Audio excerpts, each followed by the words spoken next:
Uno de los Roth había encontrado cebollinos frescos en algún lugar, o eso había oído, y... ¿Oléis algo, Cag?, preguntó de pronto Gasky Otego. El cantois, que se creía James Cagney, iba a preguntarle a Gasky si se había tirado un pedo, pero luego se repensó la réplica cómica, porque en realidad sí que olía algo. ¿Era humo? A Cag le dio esa impresión. 6. Ted estaba sentado en los fríos escalones de la sala federal, inspirando el aire maloliente y escuchando las paparruchas que se decían los Hum y los Tain en la pista de baloncesto. No los cantoa. Ellos se negaban a caer en esa vulgaridad. El corazón le latía con fuerza, pero no con rapidez. Si existía un Rubicón que debía de ser cruzado, se dio cuenta que hacía un tiempo que lo había hecho. Puede que fuera la noche en que los zampones lo habían obligado a regresar de Connecticut. Más probablemente el día en que se acercó a Dinky con la idea de llegar hasta los pistoleros que, según insistencia de Shemmy Ruiz, estaba cerca. Ahora se sentía agotado hasta los topes, habría dicho Dinky, pero ¿nervioso? No. Pensaba que los nervios eran para las personas que todavía no habían tomado una decisión. Detrás de él escuchó como un idiota, Gasky, preguntaba a otro idiota, Cagney, si olía algo. Entonces Ted tuvo la certeza de que Haylis había hecho su parte. El partido había empezado. Ted se metió la mano en el bolsillo y sacó un trozo de papel. Tenía escrita una frase en verso decasílabo perfecto, aunque difícilmente podía ser shakespeariano. Todos al sur y arriba las manos, tranquilos, que nadie se hará daño. La miró fijamente, preparándose para retransmitirla. A sus espaldas, en la sala de recreo, se disparó un detector de humos con un estridente rebuzno. Allá vamos, pensó y miró hacia el norte, en dirección hacia donde esperaba que el primer tirador, la mujer, estuviera escondida.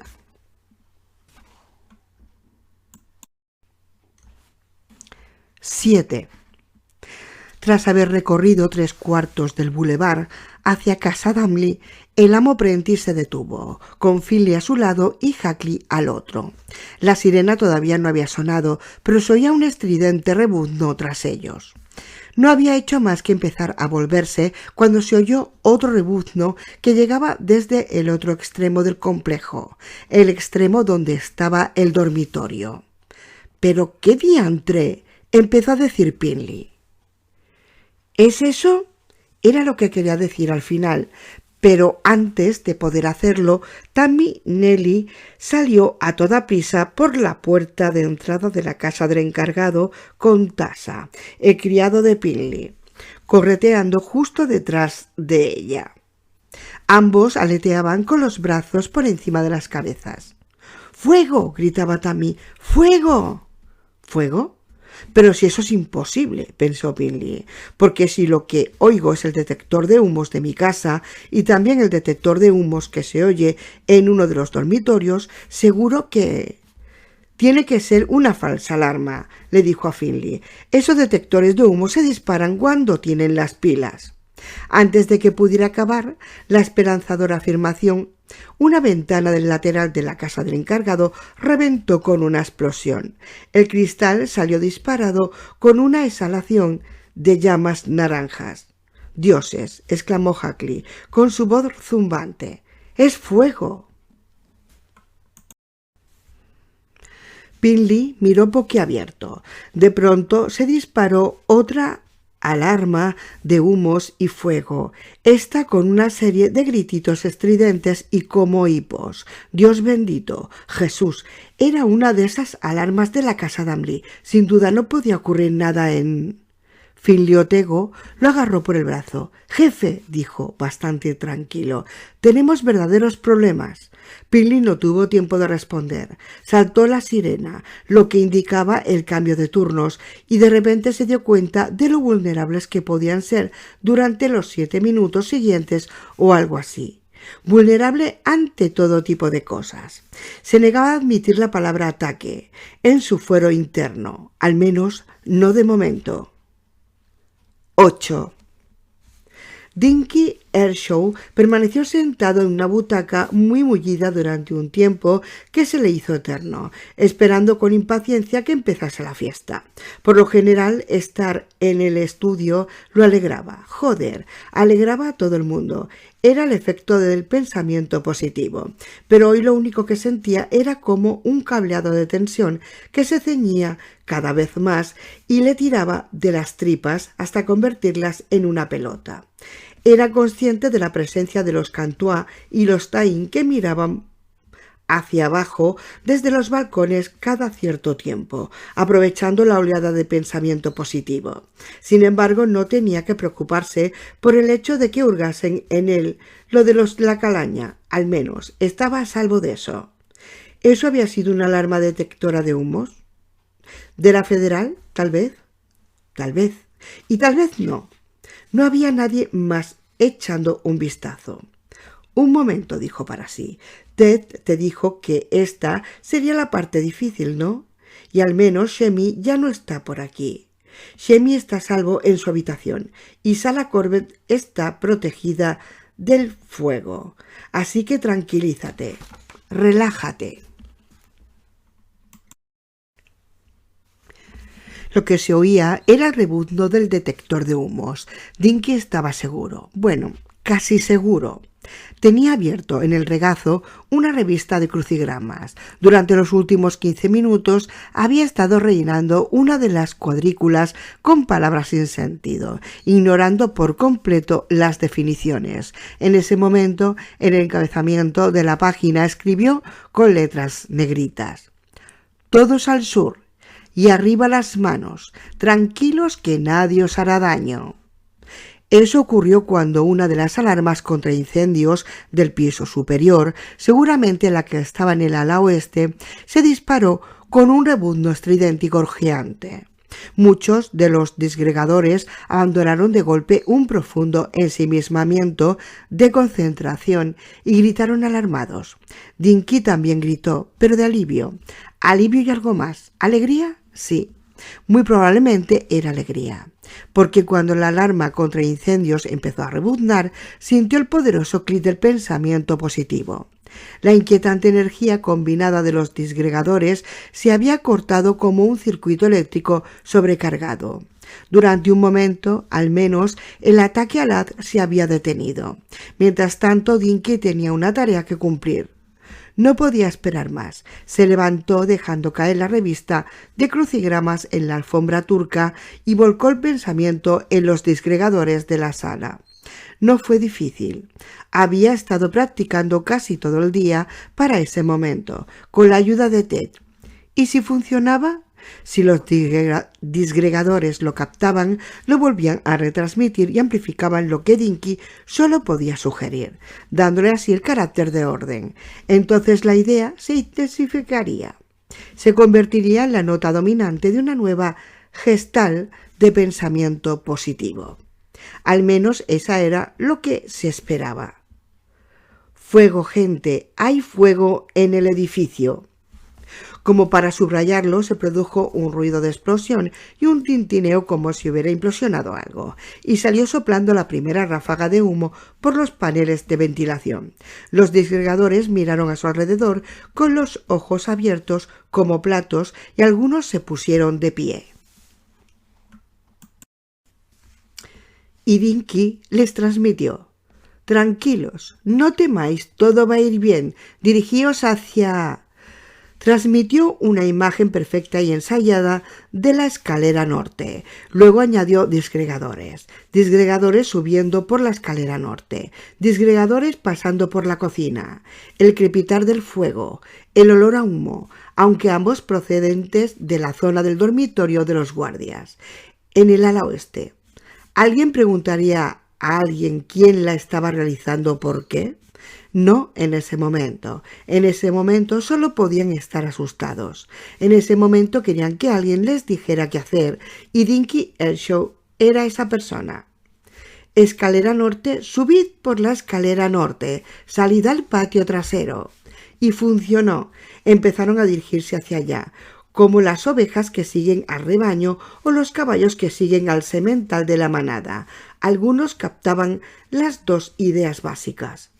No temáis, no temáis. Escalera norte, escalera norte. Y las volví a retransmitir.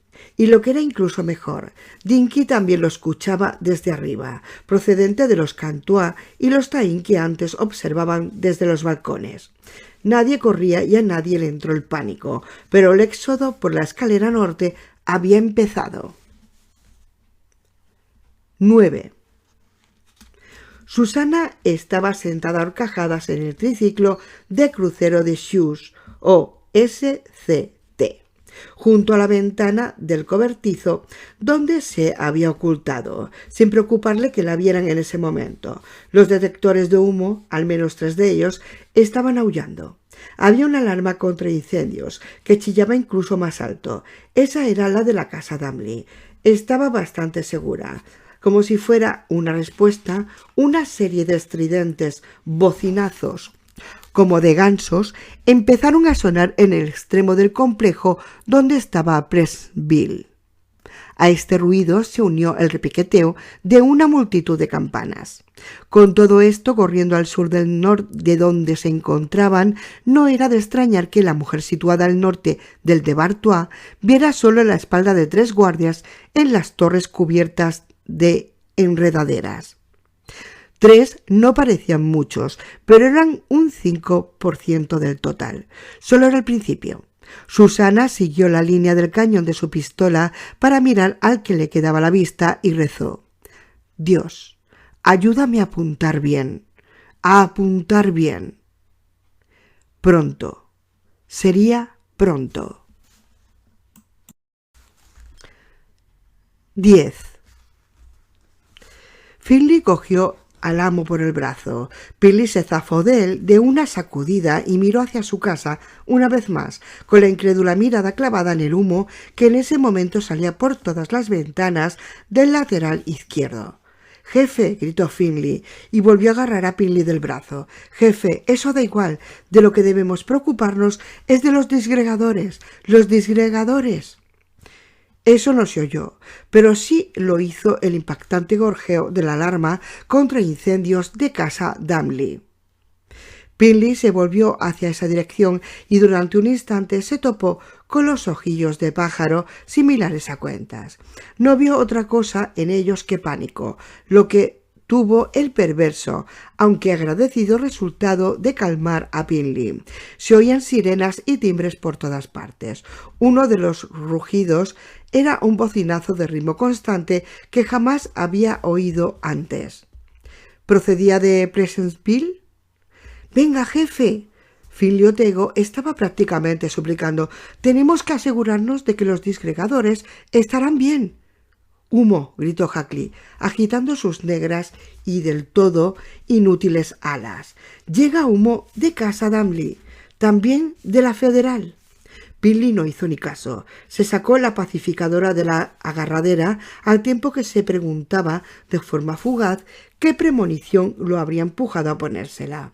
No tenía ni idea, pero se alegraba de sentir el peso de la pistola en la mano, detrás de él. Tasa estaba gritando, también Tammy, pero Pinley los ignoró a ambos. Tenía el corazón desbocado, aunque volvía a sentirse tranquilo. Finley tenía razón. Los disgregadores eran lo importante en ese momento. Asegurarse de que no perdían ni un tercio de su capacidad parapsicológica por una especie de incendio provocado por un cortocircuito o una torpe acción de sabotaje. Asintió con la cabeza en dirección a su jefe de seguridad y ambos empezaron a correr hacia casa Damley, con Jackley chillando y agitándose justo detrás de ellos como un personaje de dibujos animados de la Warner Bros. En algún lugar de allí arriba, Husky estaba gritando. A continuación, Pinley de New Jersey escuchó un ruido que le puso los pelos de punta, un pim pam pum rápido. disparos. Si algún payaso estaba disparando a los disgregadores, su cabeza acabaría el día ensartada en una gran picota. Por los dioses, en ese instante no se le ocurrió que el ataque pudiera ser contra los guardias y no contra los disgregadores, ni tampoco lo había pensado quien era algo más astuto, Finley. Estaba ocurriendo demasiadas cosas, demasiado deprisa. 11. En el extremo sur del complejo del Aldebar, el bocinazo sincopado sonaba a un volumen tan alto que prácticamente podía reventarte los tímpanos. «¡Jesús!», exclamó Eddie, y no se oyó a sí mismo. En las torres de vigilancia del sur, los guardias les había dado la espalda, miraban hacia el norte. Eddie todavía no veía nada de humo. Tal vez los guardias sí podían verlo desde su posición más elevada y aventajada. Roland agarró a Jake por el hombro, entonces señaló el vagón que decía Soul Line. Jake asintió en silencio y se arrastró hasta meterse debajo del vagón con Hacho a la zaga. Roland extendió las manos hacia Eddie. «Quédate donde estás», y siguió los pasos de Jake. El muchacho y el pistolero se levantaron al otro lado del vagón y quedaron uno junto a otro. Los centinelas podrían haberlos visto con toda claridad de no haber estado distraída su digna atención por los detectores de humo y las alarmas contra incendios del interior del complejo. De pronto la fachada de la ferretería de Pleasantville se metió en el suelo por una ranura. Un coche de bomberos robótico pintado de rojo chillón y de cromo reluciente salió como un rayo del garaje, que hasta entonces había permanecido oculto. Una hilera de luces rojas latía en el centro de su alargado cuerpo, y una voz amplificada gritaba: «¡Apártense! ¡Somos el equipo de acción contra incendios! ¡Bravo! ¡Apártense! ¡Abran paso al equipo de acción contra incendios! ¡Bravo!». No tenían que oírse tiros en esa parte del Aldebar. Todavía no. El extremo sur del complejo debía parecer seguro a los internos cada vez más asustados del algulsiento. «Tranquilos, chicos, este es vuestro puerto en este inesperado día de jodida tormenta». El pistolero echó mano de un riza de la menguante provisión de Jake y asintió con la cabeza para que el muchacho cogiera otro. Roland señaló al guardia de la torre a mano derecha. Luego volvió a hacer un gesto a Jake. El muchacho asintió en silencio, cruzó un brazo por delante del pecho y esperó a que Roland le diera la orden. 12. «En cuanto escuches la sirena que indica el cambio de turnos», le había dicho Roland a Susana, «a por ellos. Haz tanto daño como puedas, pero no dejes que se den cuenta de que se enfrentan a una sola persona. Por la gloria de tu padre». Como si hubiera sido necesario recordárselo. Podría haberse encargado de 3 guardias de las torres de vigilancia mientras la sirena todavía tronaba, pero algo la hizo esperar. Pasado unos segundos, se alegró de haberlo hecho. La puerta trasera de la casa de estilo decimonónico se abrió con tanta violencia que se salió del gozne superior. Salieron disgregadores en estampida, agarrándose a los que iban delante por el miedo.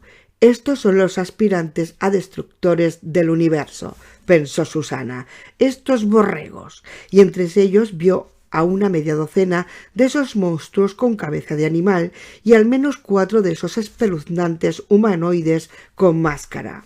Susana se encargó primero del guardia de la torre oeste y había pasado a un nuevo objetivo, a los 2 que estaban en la torre este, antes de que la primera baja de la batalla del algulsiento hubiera caído sobre los raíles y golpeado contra el suelo, con los sesos derramados sobre el pelo y las mejillas. La pistola automática Coyote, ajustada en la posición media, disparaba discretas ráfagas de 3 tiros. ¡Pam, pam, pam! El Taín y el ampón de la torre dieron unas vueltas sobre sí mismo en el sentido contrario a las agujas del reloj y quedaron frente a frente, como dos figuritas danzarinas. El Taín cayó hecho una bola sobre la pasarela que bordeaba la parte superior de la torre de vigilancia. El ampón fue empujado hasta la baranda y cayó por encima de ella con los tacones de las botas apuntando al cielo. Luego se desplomó contra el suelo y golpeó primero con la cabeza. Susana escuchó el crujido de su cuello al partirse. Un par de los disgregadores arremolinados presenciaron la caída de ese desgraciado y gritaron: «¡Arriba las manos!». Ese fue Dinky. Susana lo reconoció por la voz. «¡Arriba las manos si eres un disgregador!». Nadie cuestionó la idea. En esas circunstancias, cualquiera que pudiera dar señales de que había y sabía lo que ocurría, podía estar sin duda al mando de la situación. Algunos de los disgregadores, pero no todos, aún no, levantaron las manos. A Susana le dio lo mismo. No necesitaba que levantaran las manos para apreciar la diferencia entre los borregos y las cabras. Su visión había asimilado una especie de mágica claridad. Pasó el botón del control de disparo de la posición ráfaga a la de disparo único y empezó a disparar a los guardias que habían subido desde el estudio con los disgregadores. Taín, Cantois, dale, una hum, pero no le dispares, es una disgregadora aunque no lleve las manos levantadas. No me preguntes cómo lo sé, pero lo sé. Susana apretó el gatillo de la Coyote y la cabeza del Cantois, que estaba junto a la mujer con los pantalones de sport de color rojo chillón, explotó y lo cubrió todo de sangre y huesos. Los disgregadores gritaban como niños, al tiempo que miraban a su alrededor con las órbitas saliéndole de las cuencas y las manos levantadas. En ese momento Susana volvió a escuchar a Dinky, solo que esta vez no escuchó su voz física. Era su voz mental y se escuchaba mucho más alto. «Todos al sur y arriba las manos, tranquilos que nadie os hará daño», que era el pie que ella esperaba para salir de cubierto y empezar a moverse. Había derribado a 8 de los malos del rey carmesí, contando a los 3 de las torres, que no es que fuera un gran logro, teniendo en cuenta el miedo que sentían, pero no vio a más, al menos por el momento. Susana giró el acelerador del manillar y salió toda prisa con el TCS hacia otro de los cobertizos abandonados. La parte trasera del vehículo botaba con tanto brío que Susana estuvo a punto de caerse del asiento estilo bicicleta. Al intentar no reírse, pese a que se rió de todos modos, soltó a voz de grito con su mejor chillido de buitre a lo de Tom Walker: «¡Mover el culo, hijos de puta! ¡Mover el culo! ¡Arriba las manos! Para no confundiros con los malos. Todos los que no levanten las manitas acabarán en una bala en el coco. Y no voy de coña». Entró por la puerta del siguiente cobertizo y rasguñó uno de los neumáticos del TCS con la jamba, pero no tanto como para pincharlo. Gracias a Dios, porque no habría tenido fuerza para arreglarlo sola. Allí, uno de los sidecares estaba preparado sobre un trípode. Apretó el botón de comunicación donde decía on y se estaba preguntando si tendría que hacer algo más con el interruptor de intervalo, cuando la boca del arma emitió un rayo cegador de una luz violeta rojiza que penetró en el complejo como una flecha. Atravesó la alambrada de 3 vueltas e hizo un agujero en la última planta de casa Damley. A Susana le pareció tan grande como el agujero hecho por un proyectil disparado a bocajarro. «Esto está bien», pensó. «Tengo que poner los otros en marcha». Sin embargo, no sabía si habría tiempo. Otros disgregadores ya estaban siguiendo la sugerencia de Dinky y volvían a retransmitirla, dándole más ímpetu en el proceso. «Todos al sur, arriba las manos, nadie os hará daño». Susana colocó el control del disparo de la Coyote en la posición de automático e hizo un barrido con ella por el segundo piso de la residencia más cercana para poner énfasis en la cuestión. Las balas gañían y rebotaban, los cristales se rompieron, los disgregadores gritaron y empezaron a salir en estampida por un lateral de casa Dumley con las manos en alto. Susana vio salir a Ted por el mismo lado. Era difícil no verlo, porque iba contracorriente. Dinky y él se dieron un fugaz abrazo, luego levantaron las manos y se unieron al flujo de disgregadores que se dirigía hacia el sur. Ese grupo no tardaría en perder su estatus de VIP y entrar a formar parte del montón de refugiados que luchaban por sobrevivir en una tierra lúgubre y envenenada. Se había cargado a 8, pero no era suficiente. La sed la perseguía. Era sed cáustica. Sus ojos lo veían todo, latían y le provocaban jaqueca, y lo veían todo. Susana esperaba que otro Tain, ampono guardia, doblara la esquina de la casa Dumley. Quería más. 13. Shemi Ruiz vivía en Sala Corbett, que casualmente era la residencia que Susana, sin saberlo, había acribillado con al menos un centenar de balas. De haber estado en la cama, casi con total seguridad, habría muerto. En lugar de estar dentro de la cama, estaba arrodillado a sus pies, rezando para que sus amigos estuvieran a salvo. Ni siquiera levantó la vista cuando la ventana reventó. Se limitó a intensificar sus súplicas. Podía escuchar los pensamientos de Dinky. Todos al sur. Aparreándole la cabeza, luego escuchó otros flujos de pensamiento que se unían al interior. Y arriba las manos, y que creaban una corriente. Y entonces apareció la voz de Ted y no solo se sumó a las demás, sino que las amplificó y convirtió en lo que había sido una corriente. Tranquilos, que nadie os hará daño.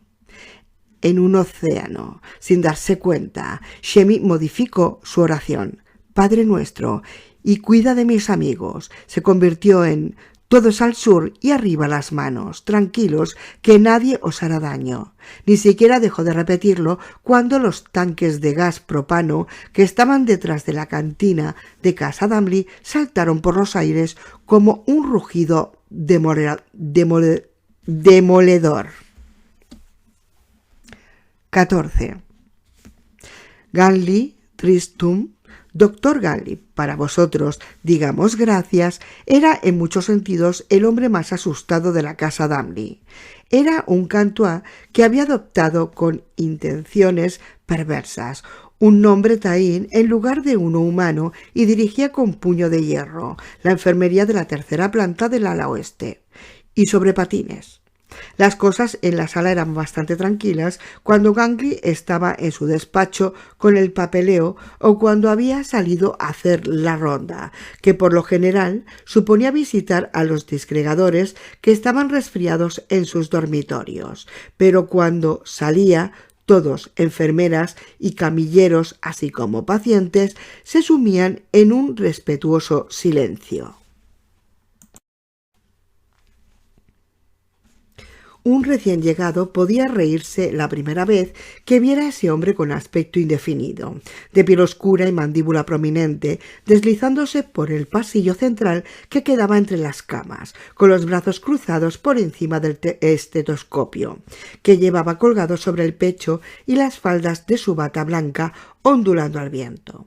Un disgregador había comentado en una ocasión: se parece a John Irving después de un lifting facial mal hecho. Sin embargo, al que pillaba riendo no volvía a reírse jamás. De hecho, el doctor Ganley tenía una lengua tan afilada que nadie se reía de sus patines con impunidad. En ese momento, en lugar de deslizarse sobre ellos, recorría al vuelo los pasillos. Las ruedas de acero, pues su equipo de patinaje era muy anterior a los patines en línea, hacían un ruido sordo al rodar por la madera noble. «¡Todos los papeles!», gritó. «¿Me oís? Si pierdo un solo informe con este puñetero jaleo, aunque sea un puñetero informe, me tomaré los ojos de alguien con el té de las 5».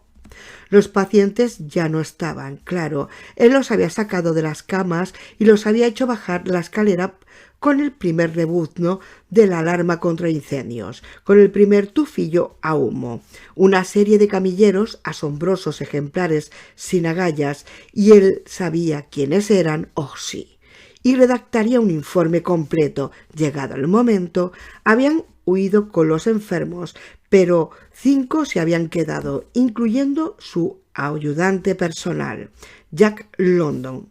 Gangley se sentía orgulloso de ellos, aunque nadie lo habría dicho a juzgar por el tono autoritario que utilizaba al tiempo que iba de aquí para allá, sin parar con los patines, atravesando la cortina de humo que se iba intensificando. «Coged los papeles, ¿me oís? Más os vale hacerlo por todos los dioses que hayan andado o reptado jamás. Más os vale».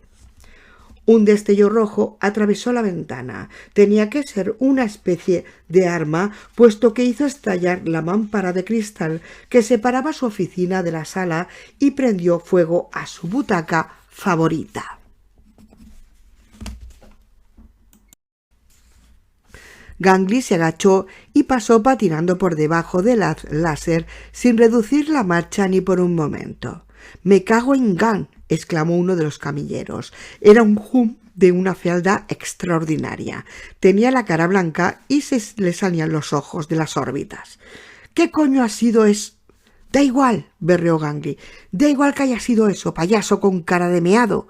Vea por los papeles. Vea por mis putos papeles, joder». Desde algún lugar que quedaba enfrente, el bulevar, llegó al espantoso repiqueteo y aullido de un vehículo de rescate que se aproximaba. «¡Abran paso!», escuchó Gangley. «Somos el equipo Bravo de acción contra el incendio». Gangley jamás había escuchado hablar de esa tal patrulla Bravo de acción anti-incendios, aunque había muchas cosas que no sabía sobre ese lugar. Bueno, ni siquiera sabía utilizar un tercio del equipo de su propio quirófano. Daba igual. Lo que importaba en ese instante... Antes de que pudiera concluir ese pensamiento, los tanques de gas que estaban detrás de la cocina estallaron. Se produjo un tremebundo rugido que parecía llegar justo debajo de ellos, y Gangley Tristum saltó por los aires, al tiempo que las ruedas metálicas de sus patines no paraban de girar. Los demás también saltaron por los aires y de pronto el aire viciado del humo quedó lleno de papeles que revoloteaban. Al mirarlo, a sabiendas de que esos papeles se quemarían y que tendrían suerte si no se quemaba con ellos, el doctor Gangley tuvo un pensamiento muy claro. El fin había llegado antes de tiempo. 15.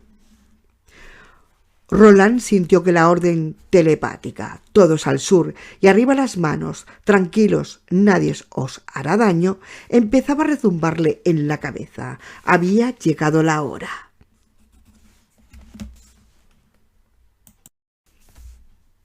Hizo un gesto de asentimiento al tiempo que miraba a Jake y los orizas salieron volando. Su escalofriante silbido no resonó con mucha fuerza por la algarabía general, aunque uno de los guardias debió de escuchar algo que se aproximaba, pues estaba empezando a saltar cuando uno de los bordes afilados del plato le rebanó la cabeza, que cayó hacia atrás, mientras las pestañas se movían por el sorpresivo desconcierto. El cuerpo decapitado dio 2 pasos y luego se desplomó con los brazos sobre la barandilla. La sangre manaba del cuello formando un chabacano riachuelo. El otro guardia ya había caído. Eddie se metió rodando sin esfuerzo debajo del vagón que decía Solain y se levantó de un salto en la zona que quedaba a un lado del complejo. Habían soltado otros 2 camiones de bomberos autómatas de la estación que hasta el momento se habían ocultado tras la fachada de la ferretería. No tenían ruedas, avanzaba sobre almohadones de aire comprimido.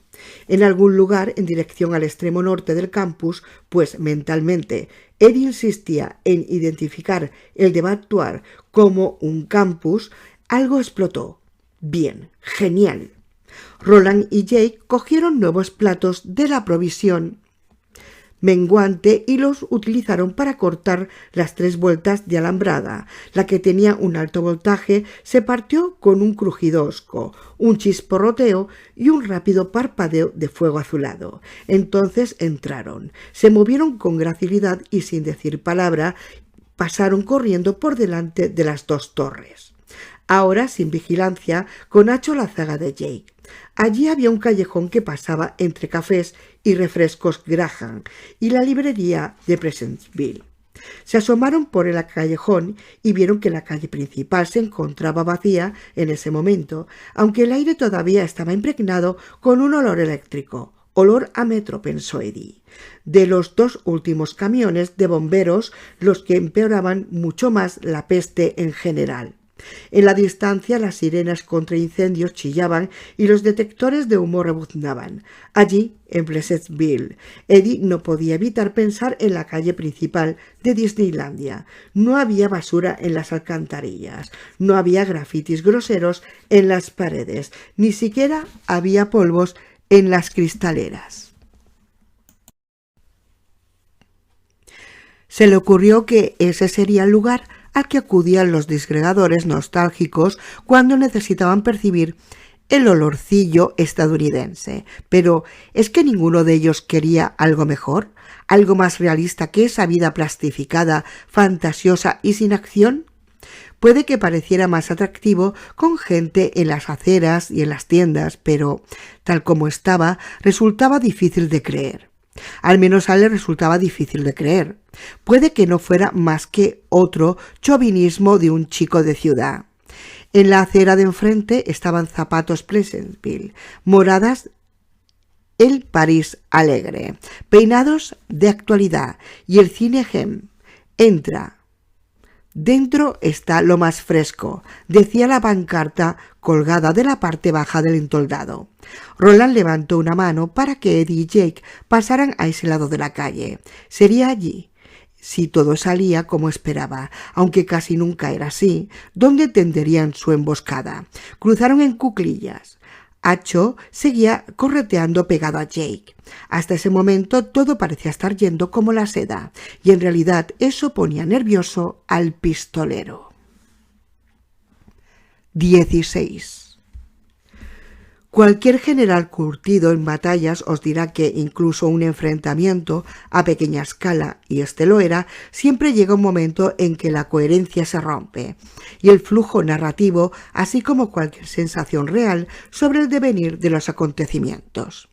Más tarde los historiadores recrean estos hechos. Para empezar, la necesidad de recrear el mito de la coherencia puede ser una de las razones de la existencia de la historia. Da igual. Hemos llegado a ese momento, el momento en que la batalla de Algusiento cobra vida propia. Lo único que puedo hacer en este instante es ir señalando aquí y allá con la esperanza de que vosotros establezcáis vuestro propio orden a partir del caos generalizado.